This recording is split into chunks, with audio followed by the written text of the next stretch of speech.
আজি আমি আৰম্ভ কৰিম accounting for not for profit organisation নামৰ এটা চেপ্টাৰ। আগতে এই চেপ্টাৰটো আমাৰ ক্লাছ 12ত অৰ্থাৎ এইচএছ ছেকেণ্ড ইয়াৰত চিলেবাছত আছিল, কিন্তু এতিয়া সেইটো বিকমৰ চিলেবাছৰ মাজত সোমাই গৈছে নতুন এডুকেশ্যন পলিচিৰ ভিতৰত। প্ৰথমতে আমি ইয়াৰ বেচিক কনচেপ্টখিনি জানি ল'ম। খুব ইণ্টাৰেষ্টিং আৰু ইম্পৰ্টেণ্ট টপিক হয়। এইটো এটা এনেকুৱা ধৰণৰ চেপ্টাৰ যিটো চেপ্টাৰত আমি একাউণ্টিঙৰ কিছু নতুন কথা শিকাৰ সুযোগ পাওঁ। এতিয়ালৈকে আমি যিমানবোৰ একাউণ্টিং পঢ়ি আছো সেইবোৰ কেৱল ব্যৱসায় প্ৰতিষ্ঠানৰ বিষয়ে পঢ়ি আছিলো। ইয়াত কিন্তু আমি কিছুমান এনে ধৰণৰ কথাও জানিব পাৰিম যিবোৰ অনা ব্যৱসায় প্ৰতিষ্ঠানবিলাকৰ ক্ষেত্ৰত প্ৰযোজ্য হয়। গতিকে মই চেপ্টাৰটো আৰম্ভ কৰিছো ইয়াৰ বেচিক যিখিনি ধাৰণা সেইখিনিৰে। তো অলপমান বুজিবলৈ যত্ন কৰিবা। কিছুমান বাস্তৱ উদাহৰণৰ দ্বাৰা মই ইয়াৰ আৰম্ভণিটো কৰিম।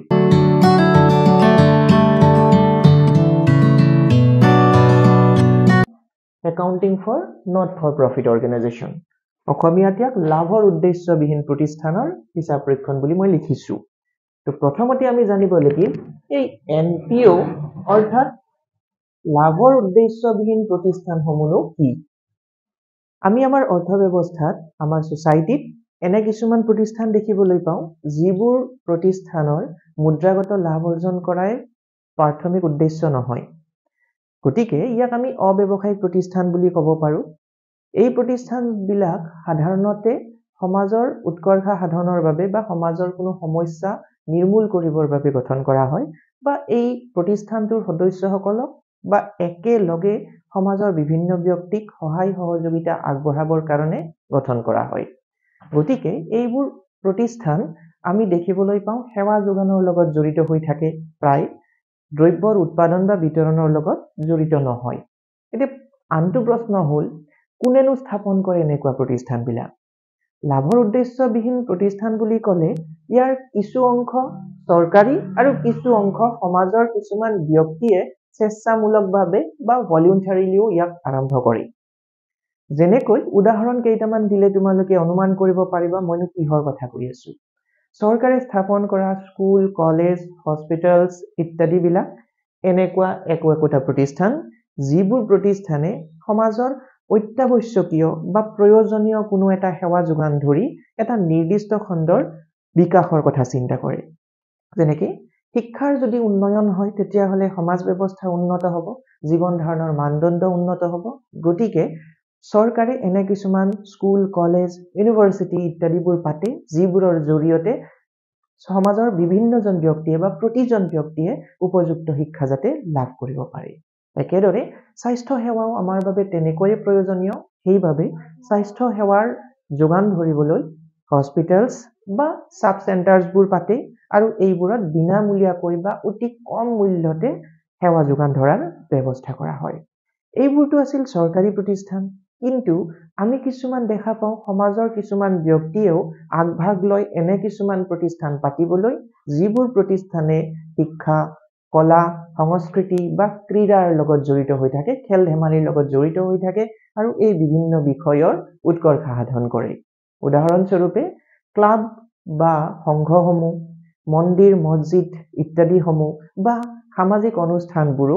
আমি কিছুমান ব্যক্তিয়ে সমাজত অনুষ্ঠিত কৰা বা স্থাপন কৰা দেখি আছো। গতিকে এনেবোৰ প্ৰতিষ্ঠানক আমি লাভৰ উদ্দেশ্যবিহীন প্ৰতিষ্ঠান বুলি ক'ম, কাৰণ এনে প্ৰতিষ্ঠানবিলাকে মুদ্ৰাগত লাভকে প্ৰাথমিক উদ্দেশ্য হিচাপে বিবেচনা কেতিয়াও নকৰে। গতিকে এই প্ৰতিষ্ঠানবিলাকক সামগ্ৰিকভাৱে আমি কওঁ লাভৰ উদ্দেশ্যবিহীন প্ৰতিষ্ঠান। এতিয়া আন এটা প্ৰশ্ন তোমালোকৰ মনলৈ আহিব,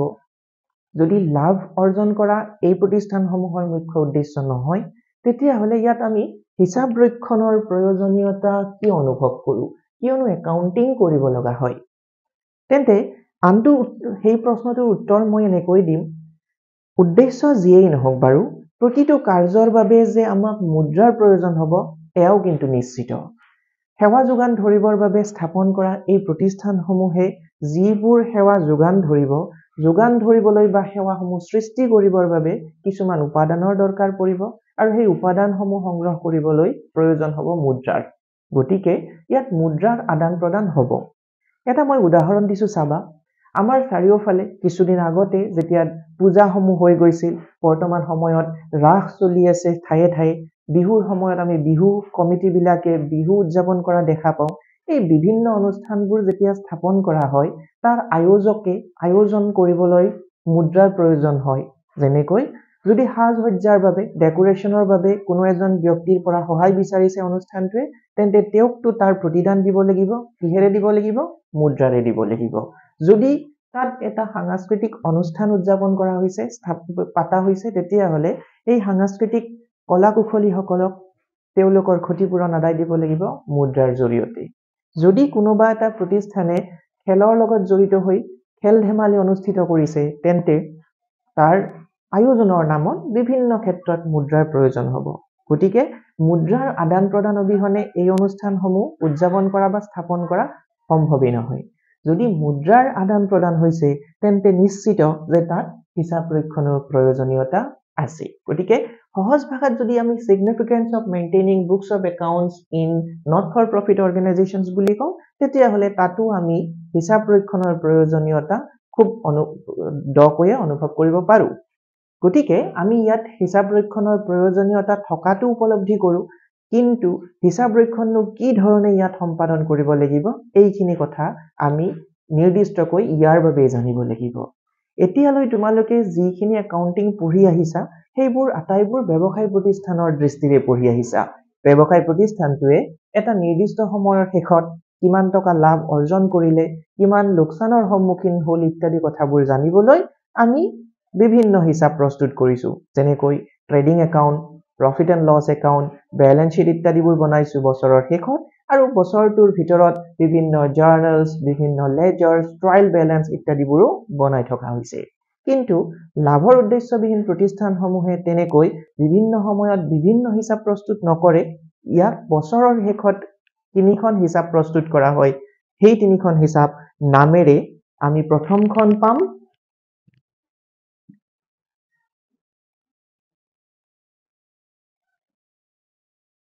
receipts and payments account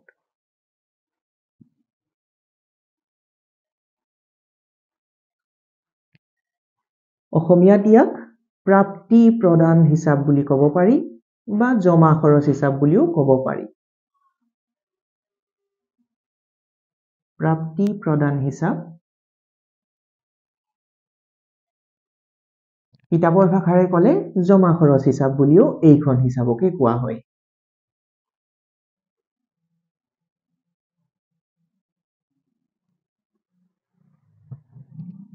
তাৰ পিছত দ্বিতীয়খন হিচাপ হয় ইনকাম and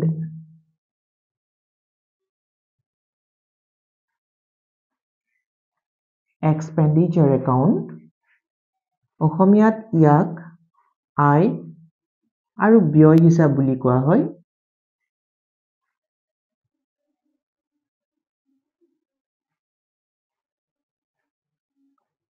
আৰু সৰ্বশেষত এখন বেলেন্স शीट অৰ্থাৎ উদ্ধৃত পত্ৰ বনোৱা হয়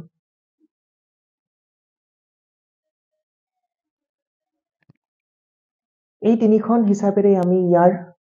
হিচাপ ৰাখিম not for profit organizations বিলাকৰ প্ৰথমখন receipt and payment account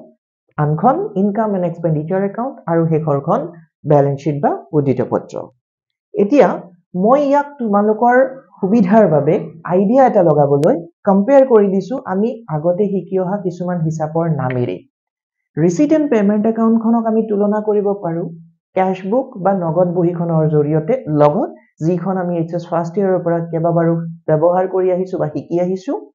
আনখন ইনকাম এণ্ড এক্সপেন্ডিচাৰ একাউন্ট বুলি যে বনাম এইখন আমি ব্যৱসায় প্ৰতিষ্ঠানে প্ৰস্তুত কৰা লাভ লোকচান হিচাপ বা প্ৰফিট এণ্ড লছ একাউন্টৰ লগত তুলনা কৰিব পাৰিম আৰু বেলেন্স शीट খনটো আমি ইতিমধ্যে যেনেকৈ বনাই আহিছিলো এক মালিকী স্বত্বৰ ব্যৱসায়ত অৰ্থাৎ সোল ট্ৰেডাৰশ্বিপত বা অংশীদাৰী ব্যৱসায় পাৰ্টনাৰশ্বিপ ফাৰ্মত ইয়াতো ঠিক তেনেকৈ এখন বেলেন্স शीट বনোৱা হ'ব receipt and payment account বা প্ৰাপ্তি প্ৰদান হিচাপ কিয় প্ৰস্তুত কৰা হয় তেন্তে তাক আমি নগদ বহীৰ নিচিনাই যেহেতু এই হিচাপখনো গতিকে ইয়াৰ উদ্দেশ্য হ'ব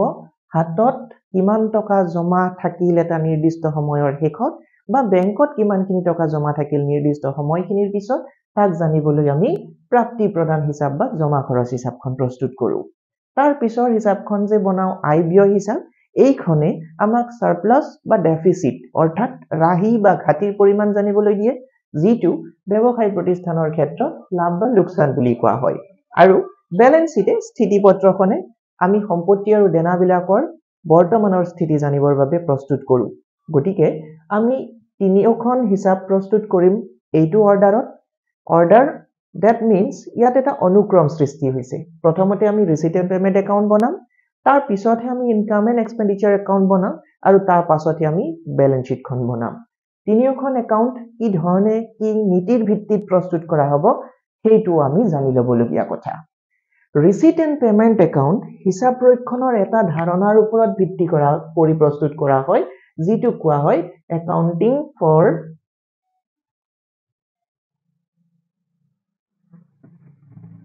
cash basis অৰ্থাৎ নগদ ভিত্তি আৰু এইটো প্ৰস্তুত কৰা হ'ব accrual basis এতিয়া এই দুটা নাম যে ব্যৱহাৰ কৰিলো ইয়াৰ অৰ্থ দুটাও কইলো নগদ ভিত্তিয়ে কয় যেতিয়ালৈ টকা আমি পাম বুলি বিবেচনা কৰিছো বা দিম বুলিহে ভাবি আছো তেতিয়ালৈকে কেশ বেসিসৰ অধীনত হিসাবৰ অন্তৰ্ভুক্ত কৰিব নালাগে actual receipt and actual payment okay আমি কেশ বেসিসত বুকস অফ একাউন্টছত ৰেকৰ্ড কৰো অৰ্থাৎ যদি তুমি কাৰোবাক টকা দিম বুলি ভাবিছা দিয়াটো নিশ্চিত কিন্তু আজি নাই দিয়া অহাকালিহে দিবা তেন্তে সেই ট্ৰানজেকচনটো আজি তুমি বুকস অফ একাউন্টছত অন্তৰ্ভুক্ত কৰিব নালাগে সেইটো কেশ বেসিসে সাজেষ্ট কৰিব গতিকে ৰিসিট এণ্ড পেমেন্ট একাউন্টত আমি কেৱল নগদ প্ৰাপ্তি আৰু নগদ প্ৰদানকহে বুকস অফ একাউন্টছত অন্তৰ্ভুক্ত কৰিম দিবলগীয়া পাবলগীয়া ইত্যাদি বিলাকত ইয়াত স্থান দিয়া নহয় অৰ্থাৎ ইয়াত আউটস্ট্যান্ডিং আইটেমস বোৰ লিখা নহব বা accrued আইটেমস বোৰ ইয়াতে লিখা নহব কেৱল cash receipt during the year আৰু cash paid during the year okay লিখা হ'ব তাৰ পিছত আহিল ইনকাম এণ্ড এক্সপেন্ডিচাৰ একাউন্ট বনোৱা বেসিসৰ নাম হ'ল accrual basis অসমীয়াত ইয়াক কোৱা হয় উপাৰ্জিত ভিত্তি তাকো ধাৰণাটো অকমান পৃথক ইয়াত টকা হাতলৈ আহিল নে হাতৰ পৰা ওলাই গল হেয়া বিবেচনাৰ বিষয় নহয় ইয়াত কনসিডাৰ কৰিবলগীয়া কথাটো হ'ল যদি ট্ৰানজেকচনটো কাৰেন্ট ইয়াৰৰ লগত ৰিলেটেড আকৌ ৰিপিট কৰিছো যদি ট্ৰানজেকচনটো কাৰেন্ট ইয়াৰৰ লগত ৰিলেটেড তেতিয়া হলে সেই ট্ৰানজেকচনটোক আমি কনসিডাৰ কৰিব লাগিব এটা আইটেম বুলি ইনকাম এণ্ড এক্সপেন্ডিচাৰ একাউন্টত I mean to say if any transaction that is take place within the current year then it is an item of income and expenditure account example eta dim buji loba jodi ejon byaktiye তেওঁৰ স্যালাৰিটো ডিসেম্বৰ মাহৰ স্যালাৰিটো next ইয়াৰৰ জানুৱাৰীৰ বিগিনিংত draw কৰিলে বা পালে কিন্তু এইটো তেওঁৰ income কেতিয়াৰ আছিল ডিসেম্বৰৰ জানুৱাৰী মাহত ৰিসিভ কৰিলেও তেওঁ সেই এন্ট্ৰিটো কেতিয়া বুকস অফ একাউন্টছত লিখি ৰাখিব লাগিব প্ৰিভিয়াস ইয়াৰতে লিখি ৰাখিব লাগিব কাৰণ তেওঁ সাৰ্ভিস প্ৰভাইড কৰিছিল in the month of December যদি ইয়াৰ ওয়াইজে ক'ব লাগে সাপোজ 2024 ৰ ডিসেম্বৰত পাবলগীয়া স্যালাৰিটো 2025 ৰ জানুৱাৰীত ড্ৰ কৰিলে তেতিয়া হলে সেইটো স্যালাৰি 2025 ৰ বুলি কেতিয়াও বিবেচনা কৰা নহব এটো বিবেচনা কৰা হ'ব 2024 ৰ এটো হৈছে কাৰেন্ট ইয়াৰ বেসিস বা accrual বেসিস আৰু এটা কথা ইয়াতে জানিব লাগিব এইখন একাউন্ট প্ৰিপেয়াৰ কৰিবলৈ শিকাৰ সময়ত difference between capital nature transactions and revenue nature transactions মানে মূলধনীয় প্ৰকৃতিৰ লেনদেনবোৰ কোনবোৰ আৰু ৰাজহ প্ৰকৃতিৰ লেনদেনবোৰ কোনবোৰ এইটো কথাও আমি জানিব লাগিব কিয়নো income and expenditure accounts records only revenue nature transactions which are relating to the current year অৰ্থাৎ যিবোৰ লেনদেন ৰাজহ প্ৰকৃতিৰ আৰু চলিত বছৰৰ লগত জড়িত সেইবোৰ আইটেমকে আমি income and expenditure accountৰ আইটেম বুলি কনসিডাৰ কৰো মই এখনকে যেতিয়া তোমালোকক প্ৰ্যাকটিক্যালি বস্তুবোৰ শিকাই যাম তেতিয়া তাৰ বেসিক ক্ৰাইটেৰিয়া আইটেমস এটা কনসিডাৰ কৰাৰ সময়ত কি হ'ব সেইখিনি আকৌ এবাৰ ৰিপিট কৰি দিম এতিয়া ওভাৰঅল এইখিনি কথাই আমি জানি থৈ দিম what is the meaning of not for profit organizations and what are the accounts that are to be prepared by not for profit organizations during the